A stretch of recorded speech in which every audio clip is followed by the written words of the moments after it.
ನಮಸ್ತೆ ಎಲ್ಲರಿಗೂ. ಪದ್ಮಾ ಜ್ಯೋತಿಷ್ಯ ಶಾಸ್ತ್ರಕ್ಕೆ ನಿಮಗೆಲ್ಲರಿಗೂ ಸ್ವಾಗತ. ಇವತ್ತಿನ ಈ ಒಂದು ಸಿಂಹರಾಶಿಯವರ ಬಗ್ಗೆ ಏನೆಲ್ಲ ಶುಭ ಫಲಗಳು ಇವೆ ಅಂತ ಇವಾಗ ನೋಡ್ತಾ ಹೋಗೋಣ. ಈ ವಿಡಿಯೋವನ್ನು ಫಸ್ಟಿಂದ ಹಿಡಿದು ಕೊನೆ ತನಕ ಸ್ಕಿಪ್ ಮಾಡ್ದಲೇ ನೋಡಿದ್ರೆ ನಿಮಗೆ ತುಂಬಾ ಉಪಯುಕ್ತವಾದ ಮಾಹಿತಿ ಲಭಿಸುತ್ತೆ. ಈ ವಿಡಿಯೋದ ಮಾಹಿತಿ ಇಷ್ಟ ಆದರೆ ಪುಟ್ಟದೊಂದು ಲೈಕ್ ಕೊಡೋದನ್ನು ಮರಿಬೇಡಿ. ಈ ರಾಶಿಯವರು ಯಾರೆಲ್ಲ ಇದ್ದೀರಾ ಅವರು ಹೆಚ್ಚಾಗಿ ಎಲ್ಲರಿಗೂ ಕೂಡ ಈ ವಿಡಿಯೋವನ್ನು ಶೇರ್ ಮಾಡಿ. ನನ್ನ ಆತ್ಮೀಯ ಸಿಂಹರಾಶಿಯವರೇ, ಈ ಜ್ಯೋತಿಷ್ಯ ಶಾಸ್ತ್ರದ ಈ ನವಮಾಂಶ ಚಕ್ರ ಮತ್ತು ಸೂಕ್ಷ್ಮ ನಕ್ಷತ್ರ ಪರಿವರ್ತನೆಗಳನ್ನು ಆಳವಾಗಿ ಗಮನಿಸಿದಾಗ ಈ ವಾರ ಸಿಂಹರಾಶಿಯವರ ಜೀವನದಲ್ಲಿ ಕೆಲವು ಅತ್ಯಂತ ಈ ಒಂದು ನಿಗೂಢ ಗ್ರಹ ಬದಲಾವಣೆಗಳು ನಡೆಯುತ್ತಿವೆ. ಮೇಲ್ನೋಟಕ್ಕೆ ಪರಿಸ್ಥಿತಿ ಸಾಮಾನ್ಯವಾಗಿದ್ದರೂ ತೆರೆಯ ಮರೆಯಲ್ಲಿ ದೈವಿಕ ಸಂಕೇತಗಳು ದೊಡ್ಡ ತಿರುವನ್ನು ಸೂಚಿಸುತ್ತವೆ. ಸಿಂಹರಾಶಿಗೆ ಅಧಿಪತಿಯಾದ ಸೂರ್ಯದೇವ ಪ್ರಸ್ತುತ ಜಾತಕದ 12ನೇ ಮನೆಯಾದ ಕಟಕ ರಾಶಿಯಲ್ಲಿ ಗೋಚಾರ ಮಾಡುತ್ತಿದ್ದು ಉಚ್ಚಸ್ಥಾನದಲ್ಲಿರುವ ಬೃಹಸ್ಪತಿ ದೇವಗುರು ನೊಂದಿಗೆ ಈ ಯುವತಿ ಸಾಧಿಸುತ್ತಿದ್ದಾನೆ. ಜ್ಯೋತಿಷ್ಯ ತತ್ವಗಳ ಪ್ರಕಾರ ಗುರು 12ನೇ ಮನೆಯಲ್ಲಿ ಬಲಶಾಲಿಯಾದಾಗ ವ್ಯಕ್ತಿಗೆ ದೇವತಾ ಕೃಪೆ ಸಿಗುತ್ತದೆ. ಆದರೆ ಅನಗತ್ಯ ಖರ್ಚುಗಳು ಹಾಗೂ ಇದ್ದಕ್ಕಿದ್ದಂತೆ ಒದಗಿ ಬರುವ ದೂರದ ಪ್ರಯಾಣಗಳನ್ನು ಹೆಚ್ಚಿಸುತ್ತೆ. ಆದ್ದರಿಂದ ನೀವು ಈ ಸಿಂಹರಾಶಿಯವರು ತಮ್ಮ ಲಗೇಜ್ ಮತ್ತು ಪ್ರಯಾಣದ ಸಿದ್ಧತೆಗಳನ್ನು ಸದಾ ಸಿದ್ಧವಾಗಿಟ್ಟುಕೊಳ್ಳುವುದು ಅತ್ಯಗತ್ಯ.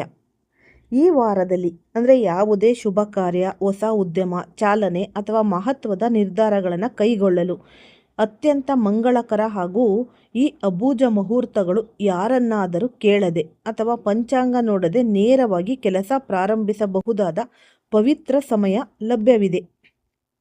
ಈ ಜ್ಯೋತಿಷ್ಯ ಮತ್ತು ಸನಾತನ ಸಂಪ್ರದಾಯದಲ್ಲಿ ಈ ನವಮಿಗೆ ಅಪಾರ ಪ್ರಾಶಸ್ತ್ಯವಿದೆ.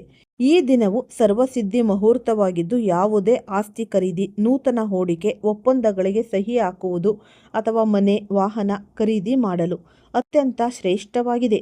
ಈ ದೇವಶಯನಿ ಏಕಾದಶಿ ಎಂದರೆ ಶ್ರೀಮನ್ನಾರಾಯಣನು ಕ್ಷೀರಸಾಗರದಲ್ಲಿ ಯೋಗ ನಿದ್ರೆಗೆ ತೆರಳುವ ಪವಿತ್ರದ ದಿನ.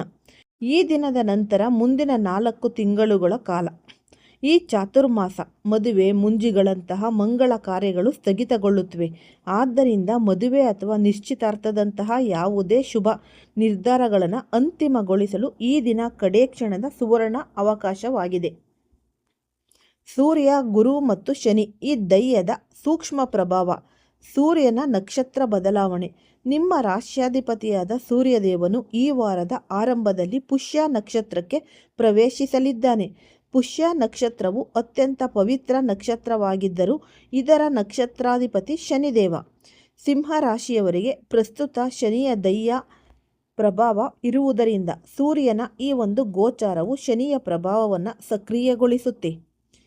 ಈ ಅವಧಿಯಲ್ಲಿ ನೀವು ಕೈಗೊಳ್ಳುವ ಯಾವುದೇ ಕೆಲಸದಲ್ಲಿ ಸಣ್ಣ ಮಟ್ಟದ ವಿಳಂಬ ಕಂಡುಬರಬಹುದು. ಉದಾಹರಣೆಗೆ ಅರ್ಧ ಗಂಟೆಯಲ್ಲಿ ಮುಗಿಯಬೇಕಾದ ಕೆಲಸಕ್ಕೆ ಇಡೀ ದಿನ ವ್ಯಯವಾಗಬಹುದು. ಜೊತೆಗೆ ಅನಗತ್ಯ ಪ್ರಯಾಣ, ಇತರರ ಸಲುವಾಗಿ ಸಮಯ ನೀಡಬೇಕಾದ ಪರಿಸ್ಥಿತಿ ಎದುರಾಗಬಹುದು. ಮಂಗಳ, ಶುಕ್ರ ಮತ್ತು ಬುಧ ಗ್ರಹಗಳ ಮಹಾಗೋಚಾರ ಹಾಗೂ ಧನಯೋಗ. ಈ ವಾರದ ಅತ್ಯಂತ ರೋಮಾಂಚನಕಾರಿ ಘಟನೆ ಎಂದರೆ ಗ್ರಹಗಳ ಮಂಡಲದಲ್ಲಿ ಉಂಟಾಗುತ್ತಿರುವ ಧನಯೋಗದ ಸ್ಥಿತಿ. ಈ ಸಿಂಹರಾಶಿಯವರ ಪಾಲಿಗೆ ಭಾಗ್ಯಾಧಿಪತಿ ಮತ್ತು ಚತುರ್ಧಾಧಿಪತಿಯಾದ ಮಂಗಳ ಗ್ರಹ ಪ್ರಸ್ತುತ ನಿಮ್ಮ ಈ ಒಂದು ದಶಮ ಭಾವವಾದ ಈ ವೃತ್ತಿ ಮತ್ತು ಕರ್ಮಸ್ಥಾನ ವೃಷಭ ರಾಶಿಯಲ್ಲಿ ಸಂಚರಿಸುತ್ತಿರೋದು. ಈ ನವಮಾಂಶ ಚಕ್ರದಲ್ಲಿ ಈ ಜುಲೈ ಈ ಒಂದು 24ರವರೆಗೆ ಮಂಗಳನು ಕರ್ಕ ರಾಶಿಯಲ್ಲಿ ನೀಚ ಸ್ಥಿತಿಯಲ್ಲಿದ್ದರೂ ಜುಲೈ ಈ ತಿಂಗಳಲ್ಲಿ ಪರಿಸ್ಥಿತಿ ಸಂಪೂರ್ಣವಾಗಿ ಬದಲಾಗುತ್ತೆ. ಅದೇ ರೀತಿ ನಿಮ್ಮ ಲಾಭಾಧಿಪತಿ ಮತ್ತು ಧನಾಧಿಪತಿಯಾದ ಬುಧ ಗ್ರಹ ಜುಲೈ ಸುಮಾರಿಗೆ ವಕ್ರಿ ಸ್ಥಿತಿಯಿಂದ ಮಾರ್ಗಿ ಸ್ಥಿತಿಗೆ ಬರೋದು. ಬುಧನು ಇಷ್ಟು ದಿನ ಅಸ್ತಂಗತನಾಗಿದ್ದು ಈಗ ಉದಯವಾಗುತ್ತಿರುವುದು ಸಿಂಹರಾಶಿಯವರಿಗೆ ಅತ್ಯಂತ ದೊಡ್ಡ ಶುಭ ಸುದ್ದಿ. ನೀವು ಕೆಲಸ ಮಾಡುವ ಸ್ಥಳದಲ್ಲಿ ಬಡ್ತಿ, ವೇತನ ಏರಿಕೆ ಅಥವಾ ಬಾಕಿ ಉಳಿದಿದ್ದ ಆರ್ಥಿಕ ಬಿಲ್ಗಳು ಶೀಘ್ರವೇ ಕ್ಲಿಯರ್ ಆಗಲಿವೆ. ನಿಮ್ಮ ಮೇಲಾಧಿಕಾರಿಗಳು ಅಥವಾ ಹಿರಿಯ ಅಧಿಕಾರಿಗಳಿಗಿಂತ ನಿರೀಕ್ಷಿತ ಸಹಕಾರ ದೊರೆಯುತ್ತೆ. ಈ ನವಮಾಂಶ ಚಕ್ರದಲ್ಲಿ ಬುಧನು ಮೇಷರಾಶಿಯಲ್ಲಿ ಭಾಗ್ಯಭಾವ ಇರುವುದರಿಂದ ಅದೃಷ್ಟದ ಬಾಗಿಲುಗಳು ತೆರೆದು ಹಳೆಯ ಯೋಜನೆಗಳು ಕೈಗೂಡಲಿವೆ. ಈ ಚಂದ್ರನ ಸಂಚಾರ ಹಾಗೂ ದಿನನಿತ್ಯದ ಫಲಗಳು. ವಾರದ ಮಧ್ಯದಿಂದ ಅಂತ್ಯದವರೆಗೆ ಚಂದ್ರದೇವನು ನಡೆಸುವ ರಾಶಿ ಪರಿವರ್ತನೆ ನಿಮ್ಮ ಮನಸ್ಥಿತಿ ಹಾಗೂ ಆರ್ಥಿಕ ಚಟುವಟಿಕೆಗಳ ಮೇಲೆ ನೇರ ಪರಿಣಾಮ ಬೀರಲಿದೆ. ಚಂದ್ರನು ಕನ್ಯಾ ರಾಶಿಯಲ್ಲಿ, ಅಂದರೆ ನಿಮ್ಮ ಜಾತಕದ 2ನೇ ಈ ಧನ ಮತ್ತು ಕುಟುಂಬ ಮನೆಯಲ್ಲಿ ಇರೋದು. 12ನೇ ಮನೆಯ ಅಧಿಪತಿ 2ನೇ ಮನೆಗೆ ಬಂದಿರುವುದರಿಂದ ಕುಟುಂಬ ಸಮಾರಂಭ, ಶುಭ ಕಾರ್ಯ ಅಥವಾ ನೆಂಟಿಷ್ಟರ ಆಗಮನಕ್ಕಾಗಿ ಧನ ವ್ಯಯವಾಗೋದು. ಚಂದ್ರನು ತುಲಾ ರಾಶಿಗೆ, ಅಂದರೆ ಈ 3ನೇ ಮನೆಗೆ ಪ್ರವೇಶಿಸುತ್ತಾನೆ. ಈ ಸಮಯದಲ್ಲಿ ನಿಮ್ಮ ಸಾಹಸ ಮನೋಭಾವ ಹೆಚ್ಚಾಗುವುದು, ಸಣ್ಣ ಮಟ್ಟದ ಪ್ರಯಾಣಗಳು ಯಶಸ್ವಿಯಾಗುವುದು. ಚಂದ್ರನು ವೃಶ್ಚಿಕ ರಾಶಿಯಲ್ಲಿ 4ನೇ ಮನೆ ನೀಚನಾಗುತ್ತಾನಾದರೂ ಈ ಒಂದು ನವಮಾಂಶ ಚಕ್ರದ ಬಲ ಹಾಗೂ ಗುರುವಿನ ದೃಷ್ಟಿಯಿಂದ ಈ ನೀಚಭಂಗ ರಾಜಯೋಗ ಏರ್ಪಡುತ್ತೆ. ಈ ದಿನಗಳಲ್ಲಿ ಸ್ಥಿರಾಸ್ತಿ, ಭೂಮಿ, ಮನೆ ಅಥವಾ ನೂತನ ವಾಹನದ ಖರೀದಿ ಮಾಡಲು ಅತ್ಯಂತ ಸೂಕ್ತ. ಚಂದ್ರ ಗುರುಗಳ ಸುಂದರ ರಾಶಿ ಪರಿವರ್ತನೆಯಿಂದಾಗಿ ಪ್ರೇಮಿಗಳಿಗೆ, ವಿದ್ಯಾರ್ಥಿಗಳಿಗೆ ಹಾಗೂ ಉದ್ಯಮಿಗಳಿಗೆ ಅತ್ಯಂತ ಈ ಒಂದು ಆಹ್ಲಾದಕರ ವಾತಾವರಣ ನಿರ್ಮಾಣವಾಗಲಿದೆ. ಉದ್ಯಮಿಗಳಿಗೆ ಶುಕ್ರ ಮತ್ತು ಕೇತುಗಳ ದೃಷ್ಟಿ ವ್ಯಾಪಾರ ಸ್ಥಾನದ ಮೇಲೆ ಇರುವುದರಿಂದ ಹೊಸ ಹೂಡಿಕೆಗಳಲ್ಲಿ ಎಚ್ಚರ ವಹಿಸಬೇಕು. ಆದರೆ ಶುಕ್ರನ ಬಲದಿಂದಾಗಿ ಸೌಹಾರ್ದವರ್ಧಕ ಈ ಒಂದು ಫ್ಯಾಷನ್ ಆಗಿರ್ಬೋದು, ಎಲೆಕ್ಟ್ರಾನಿಕ್ಸ್ ಹಾಗೂ ಮಾಧ್ಯಮ ರಂಗದ ಉದ್ಯಮಿಗಳಿಗೆ ಭಾರೀ ಲಾಭ ಕಾಯ್ದಿದೆ. ಸ್ಪರ್ಧಾತ್ಮಕ ಪರೀಕ್ಷೆ ಬರೆಯುತ್ತಿರುವ ಸಿಂಹರಾಶಿಯ ವಿದ್ಯಾರ್ಥಿಗಳಿಗೆ ಗುರುವಿನ ಶುಭ ದೃಷ್ಟಿ ಇರುವುದರಿಂದ ಉತ್ತಮ ಅಂಕ ಮತ್ತು ಶೈಕ್ಷಣಿಕ ಪ್ರಗತಿ ಖಚಿತ. ಈ ಶನಿಯ ದಯ್ಯದ ಪ್ರಭಾವವನ್ನು ಶಮನಗೊಳಿಸಲು ಪ್ರತಿದಿನದ ಬೆಳಿಗ್ಗೆ ಸೂರ್ಯ ದೇವನಿಗೆ ಕೆಂಪು ಹೂವು ಮತ್ತು ನೀರನ್ನು ಅರ್ಪಿಸಿ ಆದಿತ್ಯ ಹೃದಯ ಸ್ತೋತ್ರ ಪಠಿಸುವುದು ಅತ್ಯಂತ ಶ್ರೇಯಸ್ಕರ. ಸಿಂಹ ರಾಶಿಯವರ ಜಾತಕವನ್ನು ನಾವು ಇನ್ನಷ್ಟು ನಿಕಟವಾಗಿ ವಿಶ್ಲೇಷಿಸಿದರೆ ಈ ವಾರ ನಡೆಯಲಿರುವ ಗ್ರಹಗಳ ಒಂದು ನಕ್ಷತ್ರದ ಚಲನೆ ಅತ್ಯಂತ ಕುತೂಹಲಕಾರಿಯಾಗಿರುತ್ತೆ. ಚಕ್ರದಲ್ಲಿ ಬೃಹಸ್ಪತಿಯು ಗುರು ಈ ಜುಲೈ 16ರಿಂದಲೇ ಪುಷ್ಯ ನಕ್ಷತ್ರದ 3ನೇ ಪಾದವನ್ನು ಪ್ರವೇಶಿಸಿದ್ದು ತುಲಾ ರಾಶಿಯ 3ನೇ ಮನೆ ಬಲವನ್ನು ಪಡೆದುಕೊಳ್ಳುತ್ತೆ. ಇದರ ಸರಳ ಅರ್ಥವೆಂದರೆ ನೀವು ಕೈಗೊಳ್ಳುವ ಯಾವುದೇ ಸಣ್ಣ ಪ್ರಯಾಣ ಆಗಿರ್ಬೋದು ಅಥವಾ ಶ್ರಮ ವ್ಯರ್ಥವಾಗುವುದಿಲ್ಲ. ಆರಂಭದಲ್ಲಿ ನಿಮಗೆ ಈ ಒಂದು ಕಷ್ಟ ಅನ್ನಿಸಬಹುದು, ಆದರೆ ನಿಮಗೆ ಈ ಒಂದು ಸರಳ ಅರ್ಥ ಈ ವಾರದ ಕೊನೆಯಲ್ಲಿ ಅದು ನಿಮಗೊಂದು ಸುವರ್ಣ ಅವಕಾಶ ಅನ್ನೋದು ತಂದುಕೊಡುತ್ತೆ. ಈ ಕೌಟುಂಬಿಕ ಜೀವನದಲ್ಲಿ ವಾರದ ಆರಂಭದಲ್ಲೇ ದ್ವಿತೀಯ ಭಾವದಲ್ಲಿ ಚಂದ್ರನ ಸಂಚಾರ ಇರುವುದರಿಂದ ಕುಟುಂಬದಲ್ಲಿ ಸಣ್ಣ ಪುಟ್ಟ ಚರ್ಚೆಗಳು ಅಥವಾ ಹಣಕಾಸಿನ ವಿಷಯಕ್ಕೆ ಸಂಬಂಧಿಸಿದಂತೆ ಮಾತುಕತೆಗಳು ನಡೆಯಬಹುದು. ಮನೆಗೆ ಹಿರಿಯರ ಅಥವಾ ಸುದೀರ್ಘ ದಿನಗಳ ನಂತರ ಆತ್ಮೀಯ ಸಂಬಂಧಿಕರ ಆಗಮನವಾಗಲಿದೆ. ಕುಟುಂಬದ ಕಾರ್ಯಕ್ರಮಗಳಿಗಾಗಿ ಸಂತೋಷದಿಂದ ಹಣ ವಿನಿಯೋಗಿಸುವಿರಿ. ಈ ಪ್ರೇಮ ಮತ್ತು ದಾಂಪತ್ಯ ಸಿಂಹರಾಶಿಯ ಪ್ರೇಮಿಗಳಿಗೆ ಮತ್ತು ನವದಂಪತಿಗಳಿಗೆ ಈ ವಾರ ಅತ್ಯಂತ ರೋಮಾಂಚನಕಾರಿಯಾಗಿರಲಿದೆ. ಭಾನುವಾರದಂದು ಪಂಚಮ ಭಾವ ಮತ್ತು ನವಮ ಭಾವಗಳ ನಡುವೆ ಉಂಟಾಗುವ ಈ ಶುಭ ಯೋಗದಿಂದಾಗಿ ಸಂಗಾತಿಯೊಂದಿಗೆ ದೂರದ ಈ ಪ್ರಕೃತಿ ಸೌಂದರ್ಯವನ್ನು ಸವಿಯಲು ಪ್ರವಾಸ ಕೈಗೊಳ್ತೀರಾ. ಇಬ್ಬರ ನಡುವಿನ ಪರಸ್ಪರ ಪ್ರೀತಿ, ವಿಶ್ವಾಸ ಮತ್ತು ಸಾಮರಸ್ಯ ದುಪ್ಪಟ್ಟವಾಗಲಿದೆ. 12ನೇ ಮನೆಯಲ್ಲಿ ಸೂರ್ಯ ಮತ್ತು ಗುರುಗಳ ಯುತಿ ಇರುವುದರಿಂದ ಅತಿಯಾದ ಪ್ರಯಾಣ ಹಾಗೂ ಅಸಮತೋಲಿತ ಆಹಾರ ಸೇವನೆಯಿಂದಾಗಿ ದೈಹಿಕ ಆಯಾಸ, ಕಣ್ಣಿನ ಉರಿ ಅಥವಾ ನಿದ್ರಾಹೀನತೆಯಂತಹ ಸಣ್ಣ ಪುಟ್ಟ ಸಮಸ್ಯೆಗಳು ಕಾಣಿಸಿಕೊಳ್ಳಬಹುದು. ಈ ಪ್ರಾಣಾಯಾಮ ಹಾಗೂ ಸಮಯಕ್ಕೆ ಸರಿಯಾದ ನಿದ್ರೆ ನಿಮ್ಮ ಆರೋಗ್ಯವನ್ನು ಕಾಪಾಡುತ್ತೆ. ಸರ್ವಸಿದ್ಧಿಗಾಗಿ ವಾರದ ಮಹಾಪರಿಹಾರದ ಒಂದಷ್ಟು ಸೂತ್ರಗಳು. ಸಿಂಹರಾಶಿಯವರಿಗೆ ಪ್ರಸ್ತುತ ಶನಿಯ ದಯ್ಯದ ಪ್ರಭಾವ ಇರುವುದರಿಂದ ಈ ವಾರದ ಶುಭ ಫಲಗಳು ಗರಿಷ್ಠ ಮಟ್ಟದಲ್ಲಿ ಪಡೆದುಕೊಳ್ಳಲು ಹಾಗೂ ವಿಳಂಬವನ್ನು ತಡೆಗಟ್ಟಲು ನೀವು ಈ ದೈವಿಕ ಪರಿಹಾರಗಳನ್ನು ತಪ್ಪದೆ ಪಾಲಿಸಿ. ಈ ಸೂರ್ಯ ಆರ್ಘ್ಯ ಸಮರ್ಪಣೆ ಪ್ರತಿದಿನ ಸೂರ್ಯೋದಯದ ಸಮಯದಲ್ಲಿ ತಾಮ್ರದ ಚೊಂಬಿನಲ್ಲಿ ನೀರು, ಕೆಂಪು ಚಂದನ ಹಾಗೂ ಕೆಂಪು ಹೂವನ್ನು ಹಾಕಿ ಓಂ ಸೂರ್ಯಾಯ ನಮಃ ಎನ್ನುತ್ತಾ ಸೂರ್ಯದೇವನಿಗೆ ಆರ್ಘ್ಯವನ್ನು ನೀಡಿ. ಶನಿವಾರದಂದು ಹನುಮಾನ್ ಚಾಲೀಸ ಪಠಿಸಿ ಮತ್ತು ಹತ್ತಿರದ ಆಂಜನೇಯ ಸ್ವಾಮಿ ದೇವಸ್ಥಾನಕ್ಕೆ ಭೇಟಿ ನೀಡಿ ಎಳ್ಳೆಣ್ಣೆ ದೀಪವನ್ನು ಬೆಳಗಿಸಿ. ಬುಧನು ವಕ್ರಿ ನಿವೃತ್ತಿಯಾಗಿರುವುದರಿಂದ ಬುಧವಾರದಂದು ಹಸುಗಳಿಗೆ ಹಸಿರು ಹುಲ್ಲು ಅಥವಾ ನೆನೆಸಿದ ಹೆಸರು ಬೇಳೆಯನ್ನು ತಿನ್ನಿಸಿ. ಸಿಂಹ ರಾಶಿಯ ಪ್ರಿಯ ಬಂಧುಗಳೇ, ಈ ವಾರವು ಪ್ರಯಾಣದ ಆರ್ಥಿಕ ಪ್ರಗತಿ ಆಗಿರ್ಬೋದು, ಬಡ್ತಿ, ಈ ಸಣ್ಣ ಮಟ್ಟದ ಪರೀಕ್ಷೆಗಳ ಸಮ್ಮಿಶ್ರ ಫಲವನ್ನು ನೀಡಲಿದೆ. ಈ ಗ್ರಹಗಳ ಬದಲಾವಣೆಯನ್ನು ಧನಾತ್ಮಕವಾಗಿ ಸ್ವೀಕರಿಸಿ ಸೂಕ್ತ ಸಮಯಕ್ಕೆ ಸರಿಯಾದ ನಿರ್ಧಾರಗಳನ್ನು ಕೈಗೊಳ್ಳಿ. ವಾರದ ಪ್ರತಿಯೊಂದು ದಿನದ ರಾಶಿ ಭವಿಷ್ಯ ಹಾಗೂ ಅನುಸರಿಸಬೇಕಾದ ಒಂದಷ್ಟು ನಿಯಮಗಳು. ಸಿಂಹ ರಾಶಿಯವರ ಜಾತಕದ ಆಳವಾದ ವಿಶ್ಲೇಷಣೆಯನ್ನು ಮುಂದುವರಿಸುತ್ತಾ ಈ ಒಂದು ನಿಮಗೆ ಯಾವುದೇ ಒಂದು ದಿನ ಆಗಿರ್ಬೋದು, ಯಾವುದೇ ರೀತಿಯ ಫಲಗಳನ್ನು ನೀಡಲಿದೆ ಎನ್ನುವುದು ನಾವು ನೋಡೋಣ. ನೀವು ತೆಗೆದುಕೊಳ್ಳಬೇಕಾದ ಒಂದಷ್ಟು ಎಚ್ಚರಿಕೆಗಳು ಏನೆಂಬುದು ನಾವು ವಿವರವಾಗಿ ನೋಡ್ತಾ ಹೋಗೋಣ. ಈ ಸೋಮವಾರದ ಮೊದಲ ದಿನವೇ ನಿಮಗೆ ಧನ ಆಗಮನ ಸಂಕೇತಗಳು ಕಾಣಿಸುತ್ತಿವೆ. ಹಳೆಯ ಸಾಲಗಳು ಅಥವಾ ಯಾರಾದರೂ ಬಾಕಿ ಉಳಿಸಿಕೊಂಡಿದ್ದ ಹಣ ನಿಮ್ಮ ಕೈ ಸೇರಲಿದೆ. ಆದರೆ ಆದಷ್ಟು ಯಾರ ಮೇಲೂ ಸಿಟ್ಟು ಮಾಡ್ಕೋಬೇಡಿ ಮತ್ತು ಮಾತಿನ ಮೇಲೆ ನಿಮಗೆ ಈ ನಿಗ್ರಹವಿರಲಿ. ನಿಮ್ಮ ಆತ್ಮವಿಶ್ವಾಸ ಎನ್ನುವುದು ಹೆಚ್ಚಾಗುತ್ತೆ. ಕಚೇರಿಯಲ್ಲಿ ನಿಮ್ಮ ಆಲೋಚನೆಗಳಿಗೆ ಪ್ರಶಂಸೆ ವ್ಯಕ್ತವಾಗುತ್ತೆ. ಈ ಹೊಸ ಕೆಲಸಕ್ಕೆ ಚಾಲನೆ ನೀಡಲು ದಿನವು ಅನುಕೂಲಕರವಾಗುತ್ತೆ. ಈ ಶುಭ ದಿನದಂದು ಆಸ್ತಿ ಒಪ್ಪಂದಗಳು ಮತ್ತು ಆರ್ಥಿಕ ವಹಿವಾಟುಗಳಲ್ಲಿ ಭಾರಿ ಯಶಸ್ಸು ಸಿಗುತ್ತೆ. ವ್ಯಾಪಾರಸ್ಥರಿಗೆ ಹಠಾತ್ ಲಾಭ ತರುವಂತಹ ಅವಕಾಶಗಳು ಒದಗಿ ಬರುತ್ತೆ. ಈ ಬುಧನ ಮಾರ್ಗಿ ಸ್ಥಿತಿಯಿಂದಾಗಿ ನಿಮ್ಮ ಮನಸ್ಸಿನಲ್ಲಿದ್ದ ಗೊಂದಲಗಳು ಬಗೆಹರಿಯುತ್ತಿವೆ. ಕೌಟುಂಬಿಕ ವಾತಾವರಣದಲ್ಲಿ ಶಾಂತಿ ಮತ್ತು ಸಂತೋಷ ನೆಲೆಸುತ್ತೆ. ಈ ಭೂಮಿ ಅಥವಾ ವಾಹನ ಖರೀದಿಗೆ ಅತ್ಯಂತ ಸೂಕ್ತವಾದ ದಿನ. ಈ ಶುಕ್ರವಾರದ ದಿನ ನಿರೀಕ್ಷಿತ ದೂರದ ಪ್ರಯಾಣದ ಯೋಜನೆಗಳು ಅಂತಿಮಗೊಳ್ಳಲಿವೆ. ಧಾರ್ಮಿಕ ಕಾರ್ಯಗಳಲ್ಲಿ ಆಸಕ್ತಿ ಹೆಚ್ಚುತ್ತೆ. ದೇವತಾ ದರ್ಶನ ಅಥವಾ ಮನೆಯಲ್ಲಿ ಪೂಜಾ ಕಾರ್ಯಕ್ರಮಗಳು ಏರ್ಪಡಿಸಲು ಅತ್ಯಂತ ಶ್ರೇಷ್ಠವಾದ ದಿನ. ಈ ವಾರದ ಕೊನೆಯ ದಿನವು ಸಂಪೂರ್ಣವಾಗಿ ಮನರಂಜನೆ, ಪ್ರವಾಸ ಹಾಗೂ ಪ್ರೀತಿ ಪಾತ್ರರ ಜೊತೆ ಈ ಸಮಯ ಕಳೆಯಲು ಮೀಸಲಿರುತ್ತೆ.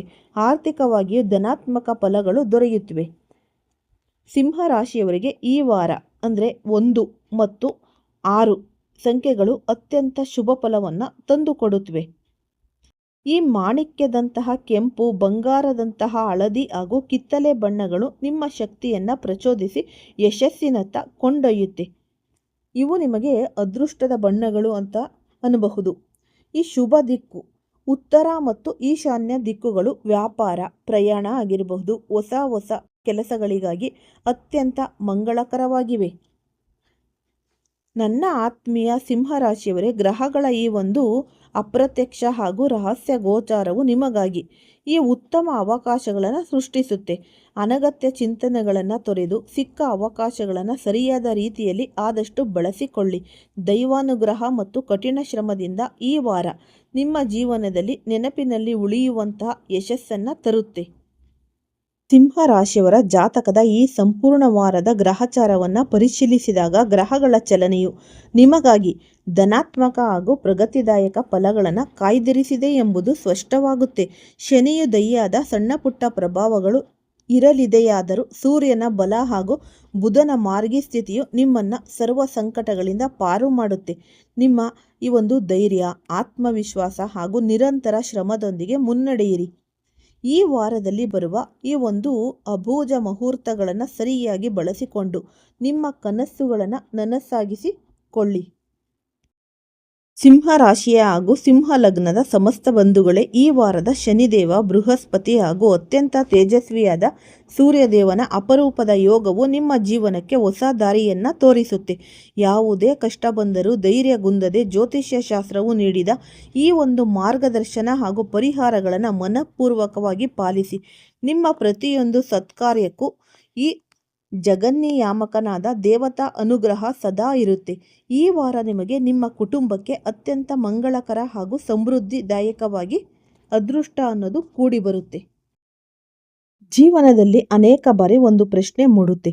ಈ ಆಧುನಿಕ ಯುಗದಲ್ಲಿ ಒಬ್ಬ ಮನುಷ್ಯನಿಗೆ ಅತ್ಯಂತ ದೊಡ್ಡ ಶತ್ರು ಯಾರಪ್ಪ? ಈ ಪ್ರಶ್ನೆಗೆ ಕಾಲವೇ ನೀಡುವ ಅದ್ಭುತ ಈ ಒಂದು ಉತ್ತರವೆಂದರೆ ಮನುಷ್ಯನ ಅತಿಯಾದ ಒಳ್ಳೆಯತನ. ಹೌದು, ಒಳ್ಳೆಯತನ ಎನ್ನುವುದು ದೈವಿಕ ಗುಣ ನಿಜ. ಆದರೆ ಯಾವ ಜಾಗದಲ್ಲಿ, ಯಾರ ಮುಂದೆ, ಎಷ್ಟರ ಮಟ್ಟಿಗೆ ಆ ಒಳ್ಳೆಯತನವನ್ನು ಪ್ರದರ್ಶಿಸಬೇಕು ಎಂಬ ಒಂದು ವಿವೇಚನೆ ಇಲ್ಲದಿದ್ದರೆ ಅದೇ ಒಳ್ಳೆಯತನ. ಈ ಜಗತ್ತು ನಿಮ್ಮ ದೌರ್ಬಲ್ಯ ಎಂದು ಭಾವಿಸಿ ದುರುಪಯೋಗ ಪಡಿಸಿಕೊಳ್ಳುತ್ತೆ. ಜೀವನವೆಂಬುದು ಒಂದು ಅಸಲಿ ಚದುರಂಗದಾಟ. ಇಲ್ಲಿ ಪ್ರತಿಯೊಂದು ನಡೆಗೂ ಒಂದು ಪರಿಣಾಮವಿರುತ್ತೆ. ನೀವು ದೈವಿಕ ಶಕ್ತಿಯೊಂದಿಗೆ ಈ ಆಟವನ್ನು ಆಡುತ್ತಿದ್ದೀರಾ ಎಂಬ ಭಾವನೆಯನ್ನು ಇಟ್ಟುಕೊಳ್ಳಿ. ನಿಮ್ಮ ಪ್ರತಿಯೊಂದು ನಿರ್ಧಾರ, ಪ್ರತಿಯೊಂದು ಪ್ರಯತ್ನ ನಿಮ್ಮ ಆಯ್ಕೆಯಾದರೆ ಅದರಿಂದ ಸಿಗುವ ಅಂತಿಮ ಫಲಿತಾಂಶ ಪರಮಾತ್ಮನ ತೀರ್ಪಾಗಿರುತ್ತೆ. ಆದ್ದರಿಂದ ನಿಮ್ಮ ನಡವಳಿಕೆಯಲ್ಲಿ ಜಾಣ್ಮೆ, ತಾಳ್ಮೆ ಹಾಗೂ ಧರ್ಮದ ಹಾದಿ ಸದಾ ಇರಲಿ. ಇಂದಿನ ದಿನದ ಪ್ರಮುಖ ಮಂತ್ರ: ನಿಮ್ಮ ಮೇಲೆ ನೀವು ನಂಬಿಕೆಯನ್ನು ಇಡೋದು. ನೀವು ಯಾವುದನ್ನೇ ಗುರಿಯಾಗಿಸಿಕೊಂಡ್ರೂ ನಿಮ್ಮ ಹಠ ಮತ್ತು ನಿರಂತರ ಶ್ರಮದಿಂದ ಅದನ್ನು ತಲುಪುವ ಸಾಮರ್ಥ್ಯ ನಿಮಗಿದೆ. ಈ ಹೊಸ ಸ್ನೇಹ ಸಂಬಂಧಗಳನ್ನು ಬೆಳೆಸಿಕೊಳ್ಳಲು ಹಾಗೂ ಭವಿಷ್ಯದ ದೀರ್ಘಕಾಲೀನ ಯೋಜನೆಗಳನ್ನು ರೂಪಿಸಲು ಇದು ಅತ್ಯುತ್ತಮವಾದ ದಿನ. ಆದರೆ ಹಣಕಾಸಿನ ವಿಚಾರದಲ್ಲಿ ಅನಗತ್ಯ ಸಾಹಸಕ್ಕೆ ಕೈ ಹಾಕದೆ ಅಗತ್ಯವಿದ್ದಾಗ ಮಾತ್ರ ವೆಚ್ಚ ಮಾಡುವುದು ಬುದ್ಧಿವಂತಿಕೆ. ನಿಮ್ಮ ಈ ಕಾರ್ಯಕ್ಷೇತ್ರಕ್ಕಿಂತಲೂ ಹೆಚ್ಚಾಗಿ ಇಂದು ನಿಮ್ಮ ಗಮನವು ಮನೆಯ ಕಡೆಗೆ, ಕುಟುಂಬದ ವಾತಾವರಣದ ಕಡೆಗೆ ಹೆಚ್ಚು. ಭೂತಕಾಲದ ಕೆಲವು ನೆನಪುಗಳು ಅಥವಾ ಹಳೆಯ ಘಟನೆಗಳು ನಿಮ್ಮ ಮನಸ್ಸನ್ನು ಕೊಂಚ ಭಾವುಕಗೊಳಿಸಲು ಅಥವಾ ಈ ಬೇಸರ ತರಿಸಬಹುದು. ಆದರೆ ನೆನಪಿಡಿ, ನಾವು ಜೀವನದಲ್ಲಿ ತಪ್ಪು ನಿರ್ಧಾರಗಳನ್ನು ತೆಗೆದುಕೊಂಡಿರಬಹುದು ಅಥವಾ ತಪ್ಪು ವ್ಯಕ್ತಿಗಳನ್ನು ನಂಬಿ ಕಣ್ಣೀರು ಹಾಕಿರಬಹುದು. ಆದರೆ ಆ ತಪ್ಪು ಅನುಭವಗಳೇ ಮುಂದೆ ಸರಿಯಾದ ಹಾದಿ ಮತ್ತು ಸರಿಯಾದ ವ್ಯಕ್ತಿಯನ್ನು ಗುರುತಿಸಲು ನಮಗೆ ಪ್ರಬುದ್ಧತೆಯನ್ನು ನೀಡುತ್ತವೆ. ಇಂದು ನಿಮ್ಮ ಗಮನವು ಆದಾಯವನ್ನು ಹೆಚ್ಚಿಸುವ ಹೊಸ ಮಾರ್ಗಗಳ ಕಡೆಗೆ ಹರಿಯಲಿದೆ. ಈ ತಾಂತ್ರಿಕ ಕ್ಷೇತ್ರ ಹಾಗೂ ಈ ಒಂದು ಸೃಜನಶೀಲ ರಂಗದಲ್ಲಿ ಕೆಲಸ ಮಾಡುತ್ತಿರುವವರಿಗೆ ಇಂದು ತಮ್ಮ ಕೆಲಸದಲ್ಲಿ ದೊಡ್ಡ ಮಟ್ಟದ ಸುಧಾರಣೆ ಮತ್ತು ಪ್ರಗತಿ ಕಾಣಲು ಅದ್ಭುತವಾದ ಅವಕಾಶಗಳು ಒದಗಿ ಬರುತ್ತೆ. ನಿಮ್ಮ ವ್ಯಾಪಾರ ಅಥವಾ ಉದ್ಯೋಗದ ಪ್ರಮುಖ ಜವಾಬ್ದಾರಿಗಳನ್ನು ಇಂದಿನ ದಿನ ಸಂಪೂರ್ಣವಾಗಿ ಸಿಬ್ಬಂದಿ ಅಥವಾ ಉದ್ಯೋಗಿಗಳ ಮೇಲೆಯೇ ಬಿಟ್ಟು ಕಣ್ಣು ಮುಚ್ಚಿ ನಂಬಬೇಡಿ. ಪ್ರತಿಯೊಂದು ಪ್ರಮುಖ ಕೆಲಸವು ನಿಮ್ಮ ನೇರ ಮೇಲ್ವಿಚಾರಣೆಯಲ್ಲೇ ನಡೆಸುವುದು ಒಳಿತು. ಯಾವುದೇ ರೀತಿಯ ಈ ಗೈರು ಕಾನೂನು ಅಥವಾ ಈ ನಿಯಮ ಬಾಹಿರ ಕೆಲಸಗಳಲ್ಲಿ ಭಾಗಿಯಾಗಬೇಡಿ. ಇದರಿಂದ ತಪಾಸಣೆ ಅಥವಾ ದಂಡ ತರಬೇಕಾದ ಪರಿಸ್ಥಿತಿ ನಿರ್ಮಾಣವಾಗಬಹುದು. ನಿಮಗೆ ಯಾವುದಾದರೂ ಹೊಸ ಕರಾರು ಅಥವಾ ಒಪ್ಪಂದಗಳಿಗೆ ಸಹಿ ಹಾಕುವ ಯೋಜನೆಯಲ್ಲಿದ್ದರೆ ಅದನ್ನು ನಾಳೆಗೆ ಮುಂದೂಡುವುದು ಜ್ಯೋತಿಷ್ಯ ಶಾಸ್ತ್ರದ ಪ್ರಕಾರ ಶ್ರೇಯಸ್ಕರ.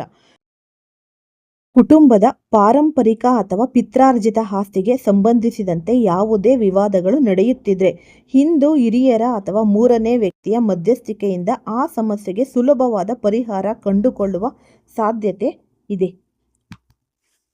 ಇದು ನಿಮಗೆ ನಿಮ್ಮ ಒಡ ಹುಟ್ಟಿದವರ ಸಂಪೂರ್ಣ ಬೆಂಬಲ ಸಿಗುತ್ತೆ. ಸಹೋದರ ಅಥವಾ ಸಹೋದರಿಯರೊಂದಿಗೆ ಸೇರಿ ದೀರ್ಘಕಾಲದ ಮಹತ್ವಾಕಾಂಕ್ಷೆ ಯೋಜನೆಯೊಂದರ ಮೇಲೆ ಒಟ್ಟಾಗಿ ಕೆಲಸ ನೀವು ಮಾಡಬಹುದು.